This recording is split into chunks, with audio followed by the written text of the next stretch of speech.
Sejam todos muito bem-vindos a mais um episódio do Psique Podcast, um canal para falarmos sobre saúde mental com um quê de humor e criatividade. E nesse mês de março estamos falando sobre as mulheres, né, Com Camille? certeza, um mês especial falando Isso de aí. seres especiais, adoro. E a gente entende que esse assunto de saúde da mulher é pouco falado, né? E a Uhum. gente vai trabalhar ao longo desse mês vários temas. E hoje, na minha visão, é um dos temas mais complexos e difíceis da saúde da mulher, que é falar sobre gestação e puerpério, né? Com E certeza. Camille, me fala da sua experiência, assim, você pega muito paciente no consultório com depressão pós-parto, não pega, gestacional, me fala um pouco da sua prática clínica. Com certeza, bastante. A incidência é bem alta, infelizmente, né? Infelizmente. E eu acho que a gente vai conversar um pouquinho aqui, porque existem várias particularidades, várias situações, e todas elas são importantes. Então, a mulher na gestação, no puerpério, está passando por várias adaptações. Eu costumo dizer que é uma enxurrada de hormônios na Isso, gestação, uma enxurrada de hormônios diferentes no puerpério, mas todos os fatores de mudança, a gente estava até comentando, né? Mudança no corpo, isso, mudanças no ambiente, adaptação com a chegada do nenezinho. Então, são várias questões ao mesmo tempo. E, de repente, a mulher se vê, além de todas essas adaptações, de todas essas mudanças, dentro de um quadro depressivo, tanto na isso. gestação como no puerpério. Então, são situações bem difíceis, muito comuns e graves, podem ser muito graves. E eu acho, Camille, isso que você está dizendo, o quanto é importante a gente olhar para essa mulher, porque a gente também tem uma idealização dessa questão da maternidade, né? Que assim, o ápice da vida da mulher é ser mãe. E isso não é uma verdade, né? Eu digo que assim, a maternidade ela é uma opção, ela não é inerente, né? Não é o instinto maternal, eu não aguento isso, né? Então, isso é Aham. algo que a gente constrói, vinculação é algo que a gente constrói, e então existe uma idealização de que essa gestante, ela tá muito feliz, ela tá realizando o sonho da vida dela e que no puerpério, quando esse serzinho fofinho chega, que ele é lindo, que ele não chora à noite, que é tudo muito tranquilo. E não é uma verdade. Isso é o que aparece no Instagram, né? Mas a realidade é uma realidade bem mais difícil. Então, muitas vezes essas gestantes, elas não vão buscar tratamento por vergonha, né? Elas não falam desse sentimento com ninguém, porque às vezes o parceiro tá super ou parceira tá no momento de glória, tá muito feliz e ela pensa assim: "Poxa, eu não posso dizer que eu não tô feliz", né? Como as pessoas vão reagir, que críticas eu receberia de dizer que eu não tô me vendo bonita, eu tô me sentindo péssima, né. Eu brinquei que eu odiava a balança do meu obstetra e continuo odiando, né. Agora mais ainda, porque eu não tenho a desculpa da gestação, mas enfim. Mas é que você perde controle sobre esse corpo. Chega uma hora que você não consegue amarrar o cadarço. Gente, é assim, é de perder a dignidade, né. Vou contar uma situação. Ai, meu Deus do céu, olha eu. Seguinte, né, estava eu no mercado e existe a vaga preferencial para gestantes, que eu descobri que por lei não é necessária, tá. Isso, Ah, olha, descobri da pior forma. Por quê? Por que que tem que ter vaga de gestante, gente? Porque a abertura da porta do carro tem que ser 90 graus, como dos cadeirantes. Por quê? Porque a barriga da gestante a gente não encolhe, tá. E aí o que que aconteceu? Eu parei, não tinha vaga de gestante no mercado, uma rede famosa aqui em Londrina, não tem vaga de gestante. Parei numa vaga normal, um outro carro parou do lado e eu não conseguia entrar no carro. Eu não hum. conseguia entrar. E eu tive que entrar pela porta do passageiro. Imaginem a cena, gente, eu enorme dessa última gestação. Tive que entrar pela porta do passageiro, passar para do motorista toda torta, toda, gente, destrambelhada. Quem olhasse achava que eu estava louca, entendeu? Para eu conseguir sair do mercado.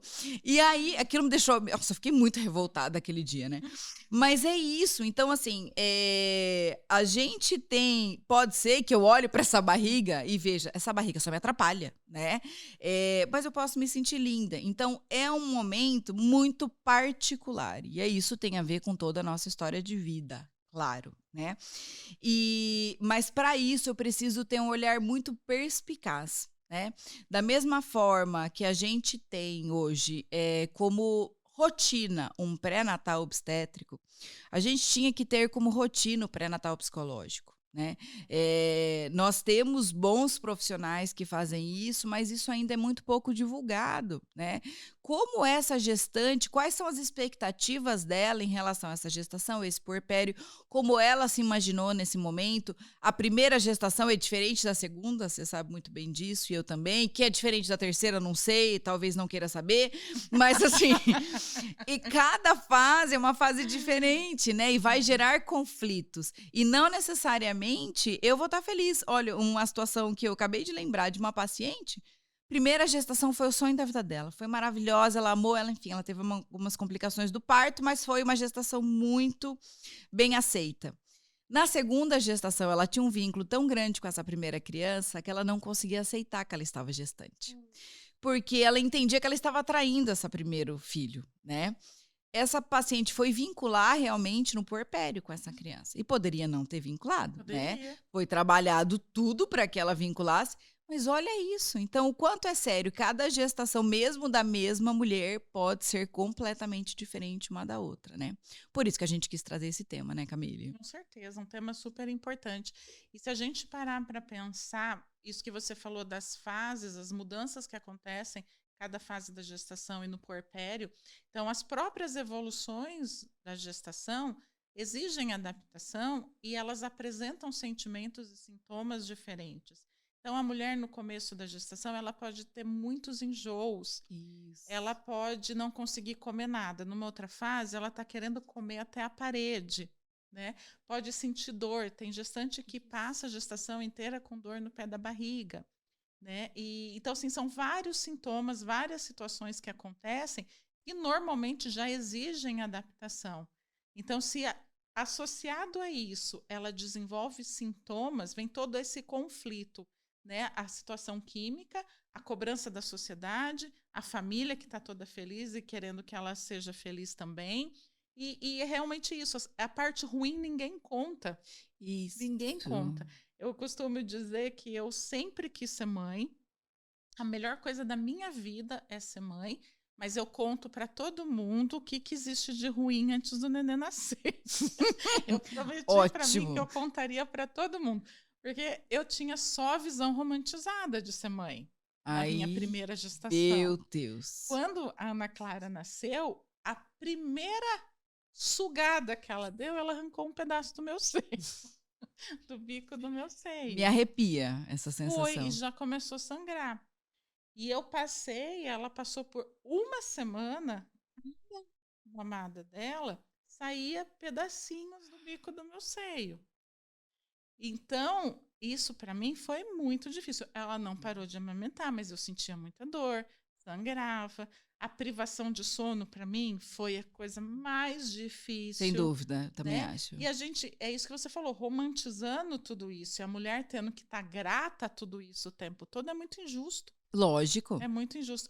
Porque ela não se torna uma mãe ruim, ela não se torna menos merecedora, ela não se torna menos grata por reconhecer que existem coisas difíceis de serem passadas na gestação e no puerpério. Sem dúvida, né? E é muito legal de você colocar isso, Camille, porque a gente só vê, por exemplo, essa idealização da maternidade, esses ensaios de gestante, essas gestantes maravilhosas. E hoje, inclusive, escutei de uma amiga falando assim para mim, que ela foi fazer as fotos e ela falou, eu estava pesando 100 quilos na minha gestação. Eu falei, você tira essas fotos, mas você me deixa magra. Por quê? Por uma pressão social, entendeu? Então, eu tenho questões importantes e que precisam ser olhadas. E se a gente pensar que até 20% das gestantes podem desenvolver um quadro depressivo ansioso, isso é muita gente deprimida, né? Num momento crucial, com uma oscilação de uma oscilação hormonal muito importante, com risco de complicações pós-parto gigantescas, né? Então, é importantíssimo eu olhar para essa gestante com esse olhar mais especializado, né? E quando a gente vai pensar na gestação, se eu tenho, por exemplo, né, uma gestante deprimida, eu vou ter uma gestante que vai cuidar menos de si, um risco maior de abuso de substância, de não fazer um pré-natal adequado, uso de álcool. Ontem mesmo, né, a gente estava discutindo no nosso grupo de mentoria e uma aluna colocou de uma gestante que fazia uso de maconha e que não conseguiu parar na primeira gestação, né? Então, poxa, eu tenho que olhar, será que esse abuso de substância é só um abuso de substância ou tem um transtorno de humor associado, né? Não é tão simples.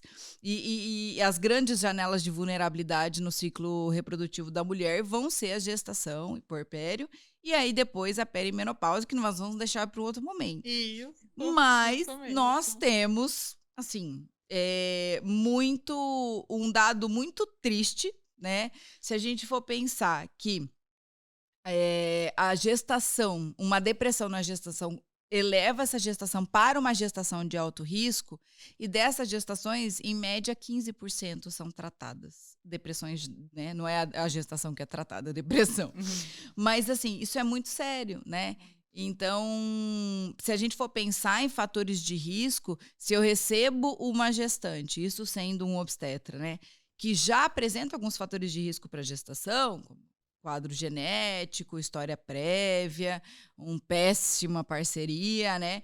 Isso tem que levantar meu alerta, né? Porque o risco é muito maior dessa gestante deprimir ao longo das semanas, né?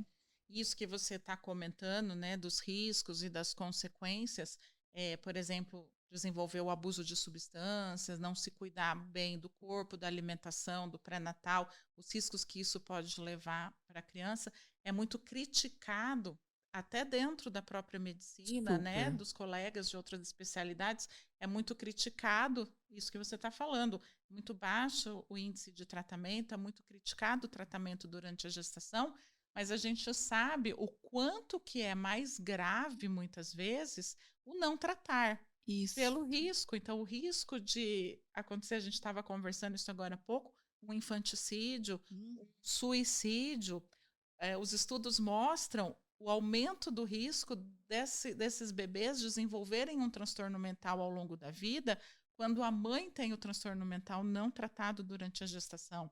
Então, a gente tem que colocar na balança. O risco de não tratar, grande parte das vezes, é muito maior do que o risco de tratar. Mesmo porque a gente tem estudos, a gente tem comprovação de segurança de várias medicações, tanto na gestação como no puerpério, na amamentação. Então, tem que colocar na balança e vale a pena cuidar bem dessa mulher, desse bebê e tratar esses sintomas. Sem dúvida. E eu acho, Camille, que uma coisa você falou de sintomas, eu acho que é legal da gente pensar, porque assim, muitas vezes essa depressão na gestante, ela não vai aparecer como uma depressão clássica de tristeza recorrente, falta de energia. Muitas vezes você vai ver essa gestante mais desinteressada no autocuidado, né? E essa não adesão adequada ao pré-natal, para mim, assim, é o maior sinal de alerta, né? Ou uma sensação de culpa muito grande do que eu estou fazendo da minha vida. Então, quando começam esses sintomas, ou uma gestante que traz muita queixa neurovegetativa para esse obstetra, também tem que fazer pensar, né? É muita dor, é muita recorrência, é muito inchaço. Opa, então eu vou ter que avaliar, né? Essa gestante vai ter uma labilidade afetiva normal pela oscilação hormonal, né? Então, uma hora ela vai estar chorando, ela não sabe por que ela está chorando, daqui a pouco ela está rindo, ela não sabe por que ela está rindo, mas a gente vai perceber, quem nunca, né? Nossa Senhora. Mas a gente percebe que isso vai além um sintoma, uma labilidade normal esperada na gestação, né? Então, começou a perceber isso, é importantíssimo levar para o especialista, né? Muitas vezes, e a gente estava falando disso antes, né, Camille? O impacto do não tratamento, né? Essa gestante, quando eu tenho um quadro depressivo, a gente sabe hoje que a depressão é inflamatória. Eu tenho um aumento de cortisol. Então, a depressão vai aumentar o risco de prematuridade, vai aumentar o risco de um monte de complicações obstétricas que também têm que ser ditas, né? E não suspendendo abruptamente a medicação que a gente vai resolver o problema. E muitas vezes, é engraçado isso, né? A gente recebe assim, a gestante, a maior parte das vezes, não é uma gestação super programada que você descobre com 2 semanas que está grávida. Você descobre com 8, 10. Igual esses dias uma paciente falando com 22 semanas. Exatamente. Meu Deus, olha o É, susto. exato. Então, assim, você não tem. Então, você usou a maior parte do esse primeiro trimestre, que seria o mais fundamental para organogênese. Você vai descobrir a gestação depois que os órgãos, a principal organogênese foi formada.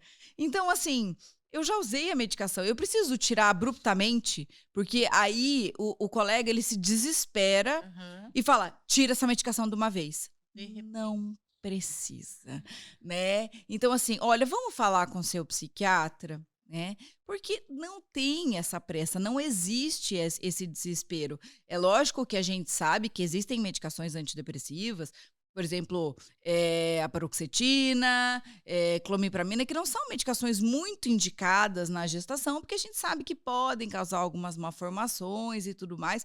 O lítio, que era super contraindicado na gestação, agora está sendo até revisto, né? Uhum. Então, o conhecimento ele é fluido.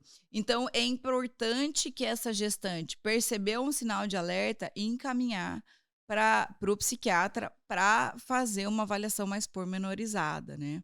Com certeza. E exatamente isso, Adne, você estava comentando um pouquinho dessa questão dos sintomas.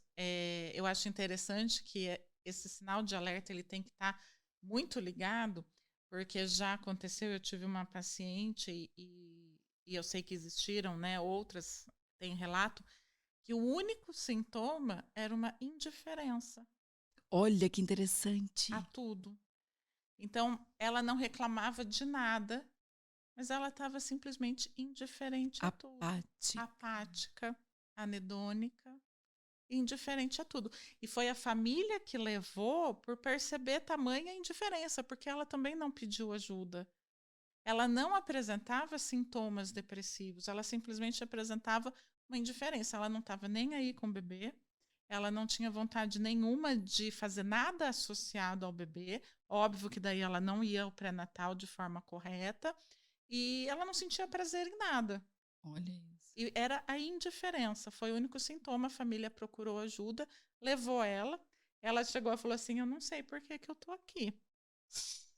E a diferença depois que iniciou o Ó, tratamento e que essa pessoa voltou, ela chorava por dizer, se sentir gente, culpada. como que eu não senti, ela falou, eu não sentia nada. Era uma Gente, ausência total de sentimentos. E olha. ela conseguiu curtir aquela gestação, ela não teve depressão no pós-parto, porque Que ela estava bom. tratada. E então, assim, é uma questão assim, que dá muita diferença. E quando você olha uma pessoa, a família foi muito atenta. Ela estava indiferente. Ela não reclamava de nada. Então, a Nossa. princípio, ninguém procuraria atendimento, tratamento. Mas tiveram uma sensibilidade, né? Uhum. E é interessante isso, Camille, que se me fez lembrar uma paciente também, que eu lembro que ela veio e uma das coisas que ela falou: olha, eu estou no 6º mês de gestação, eu não fiz nada, eu não montei o quarto, eu não quero. Falei: olha, o que que a criança precisa quando ela nasce? De você. Ela não precisa ter quarto, ela não precisa ter decoração, ela não precisa ter parede pintada, nada disso. Mas ela precisa de Aham. você bem. Então a gente vai olhar para você. O quarto é só uma consequência, mas sinaliza muita coisa, né? Então, importantíssimo isso. E é muito legal, né, Camille, quando a gente vê essas mulheres melhorando, o quanto elas conseguem aí sim se entregar para esse momento, né? Porque é um momento especial. Se foi desejado, esse momento vai ser muito importante. Uhum. E a gente tem, eu acho que é legal de falar, quando a gente começa a pensar em tratamento, existem, como você falou, medicações muito seguras, e a gente sabe que os antidepressivos podem trazer consequências, sim, mas a doença também. Então, esse aumento de cortisol aumenta o risco de prematuridade. Eu posso aumentar, os estudos mostram até maior uso de UTI neonatal dessas Uhum. gestantes, né? Uma internação mais prolongada, tanto do bebê quanto dessa mãe. Então, não é interessante eu arriscar isso.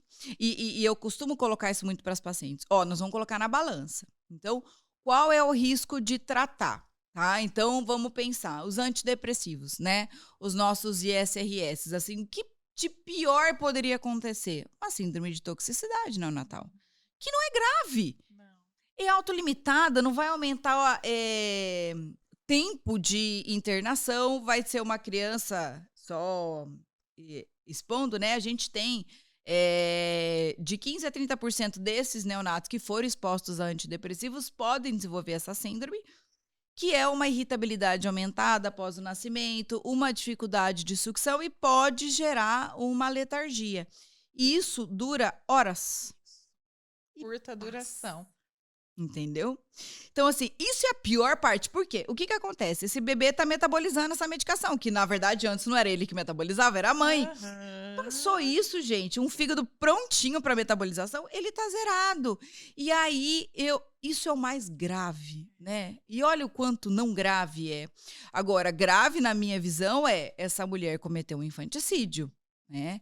Porque desenvolveu um quadro de toque, por exemplo, que é muito comum no puerpério, né? Então, o medo de contaminação. Então, assim, muitas coisas graves podem acontecer com não tratamento, Com né. certeza. E imagina o desespero dessa mãe que tem um quadro depressivo e desenvolve a depressão também, se mantém o quadro depressivo no puerpério, o desespero de se sentir incapaz de cuidar do próprio filho. Exatamente.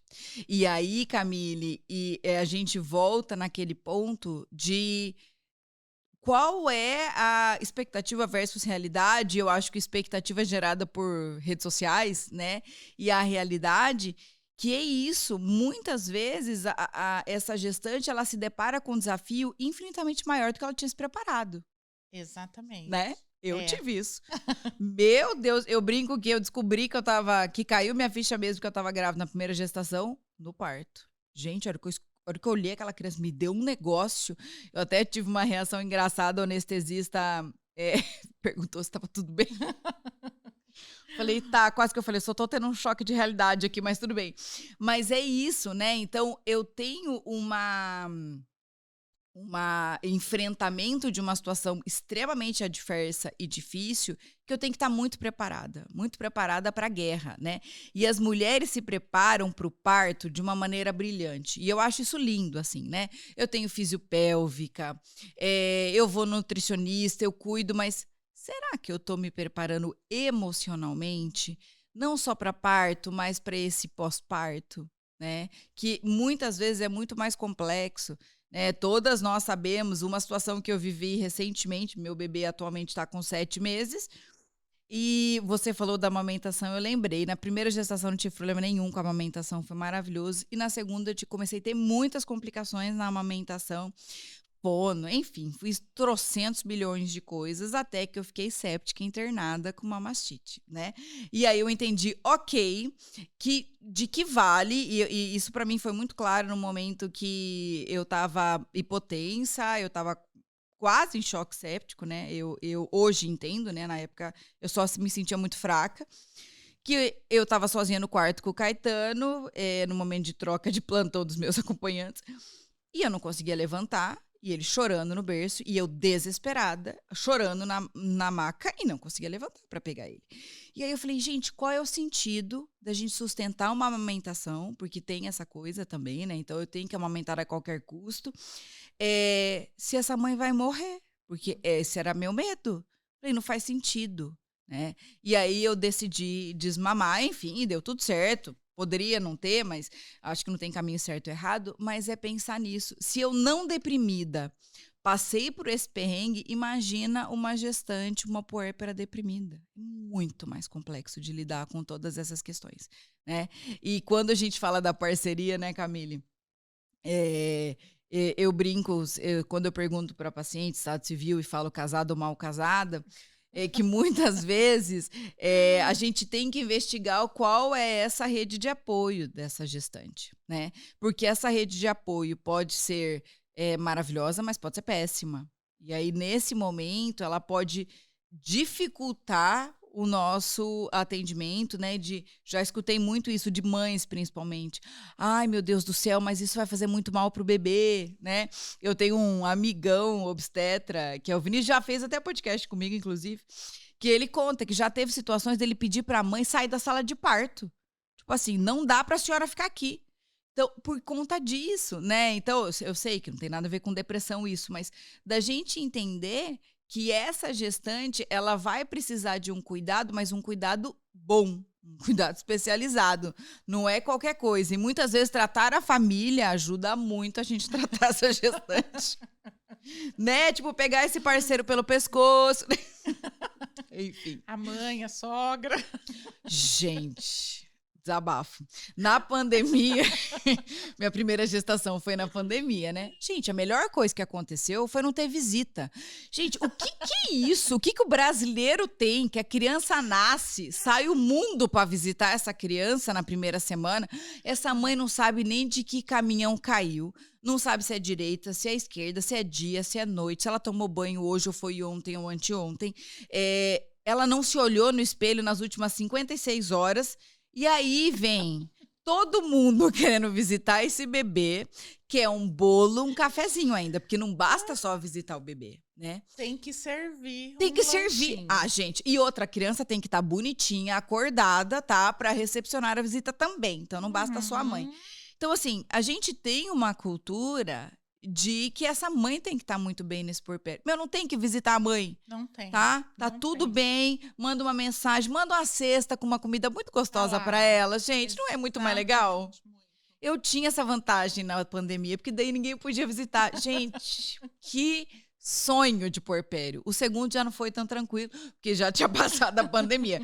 Mas é isso, né? Eu acho que olhar para essa gestante nesse momento e para essa rede de apoio pode fazer muita diferença, né? E quando chega, que o neném acabou de dormir e a visita mexe até acordar a criança, porque, igual você falou, tem que estar acordada. Quer ver a criança acordada? A mãe está acabada, a hora que a criança consegue dormir, a mãe fala, agora eu vou Vou dormir. descansar junto. Isso. Não, chega alguém, acorda a criança e a mãe não descansa. Exatamente. Não, Não, e eles não avisam. Além de tudo, não avisa, né? Gente, não façam isso. Não sejam essas pessoas, né? Fica um parênteses aqui, né? Não visitem as Não pessoas visitem. puérperas, as mulheres. Porque isso é muito sério, né? Nesse momento, tem até... Na minha primeira gestação, eu li um livro de uma psicanalista muito legal, que é da Laura Gutman, que chama Maternidade e o Encontro com a Própria Sombra. E eu entendo muito esse processo da maternagem como um olhar para si mesmo, né? Inúmeras vezes no puerpério eu não tinha como não relembrar da minha infância, né? E são gatilhos bons e ruins. A gente não sabe a história de vida de cada um. Então, esse momento do puerpério, ele é um momento de reconhecimento. Então, eu digo, a gente brinca de não visitar, mas é isso, deixa essa mulher se reconectar consigo mesma, se conectar com essa criança. Eu não gosto dessa ideia do amor, do instinto maternal. Não, eu acho que amor e afeto é algo construído. Esse momento é fundamental para a vinculação da mãe e bebê. Então, não interrompa isso, né? É muito gratificante quando a gente consegue ter espaço, né? E aí essa família começar a se entender, começar a entender quais são os nossos próximos papéis, porque as coisas mudam depois dos filhos, pouca coisa, Quase né? nada. Quase nada. Então é importantíssimo. E uma coisa que eu gosto muito é o pediatra tem muito esse olhar mais especializado, assim, né? O obstetra muitas vezes na consulta pós-parto pode avaliar, mas eu já escutei inúmeras vezes pacientes dizendo: olha, eu gosto muito do meu obstetra, da minha obstetra, mas eles falavam que isso era normal. E aí depois a gente vai avaliar uma depressão pós-parto grave, né?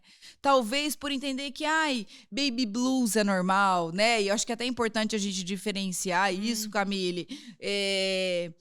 Baby blues é a mesma coisa que depressão pós-parto? Não é. Baby blues é muito mais sutil, é muito mais leve, né? É algo que acontece por um curto período.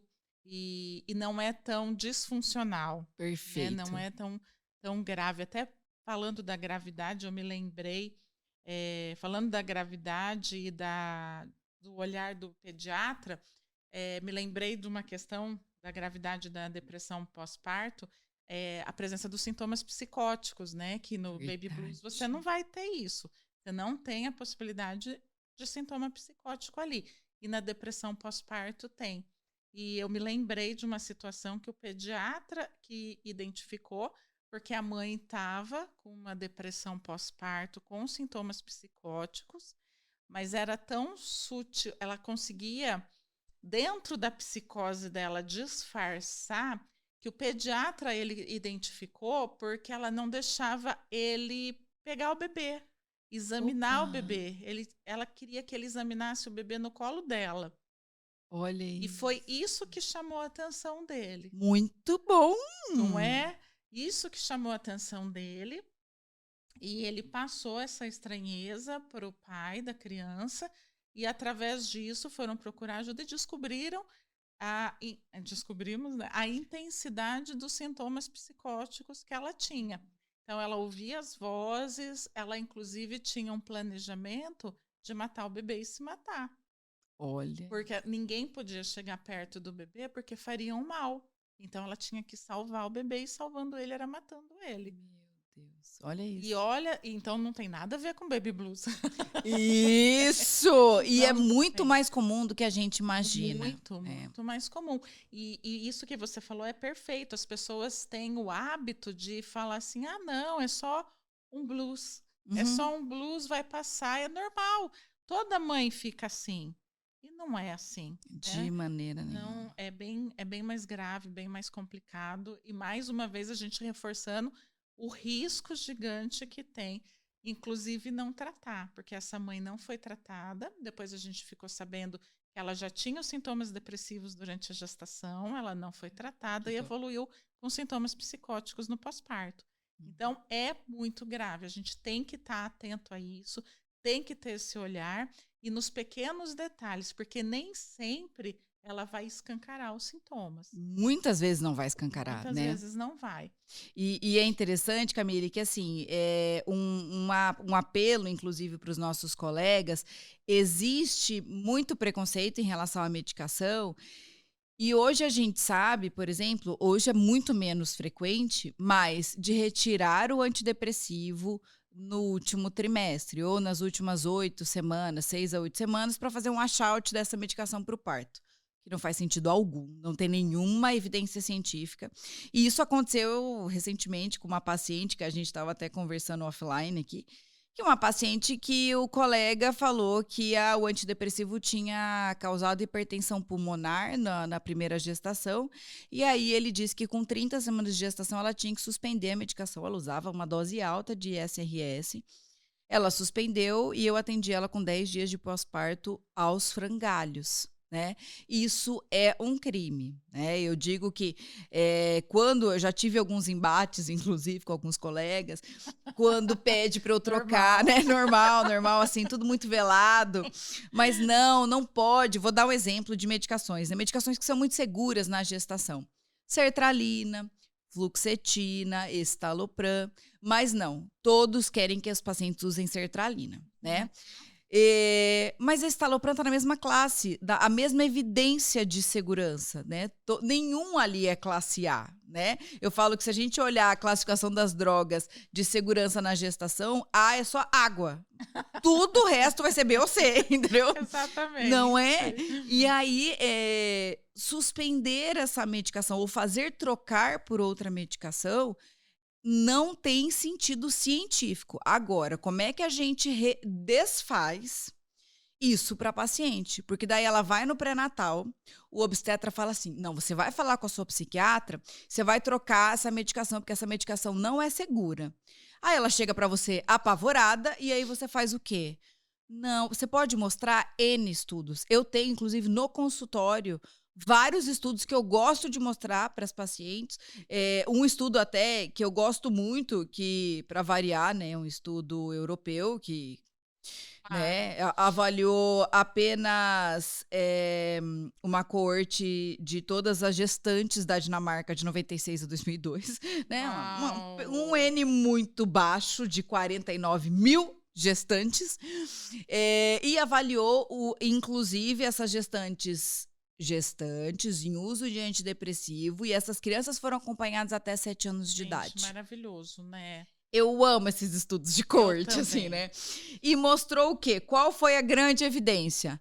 Não temos evidência de que o uso de antidepressivos vai causar alterações comportamentais nessa criança, aumento de autismo, atraso no desenvolvimento neuropsicomotor. Nada disso Nada. foi comprovado, né? Agora, o contrário é verdadeiro. A gente sabe que o não tratamento dessas gestantes, mas até a gente conseguir desconstruir, muitas vezes a gente não consegue desconstruir isso. Então, é por isso que a gente brinca muito, né, de brincando mais é sério, que a gente fica muito frustrada com a conduta de alguns colegas por preconceito. Isso é preconceito com saúde É. mental, né? Porque se sentar e buscar levantamento de artigos, estudar sobre, vai ver que não tem fundamento científico. É uma crença pessoal. E uma crença pessoal não justifica uma conduta terapêutica, Com né? certeza.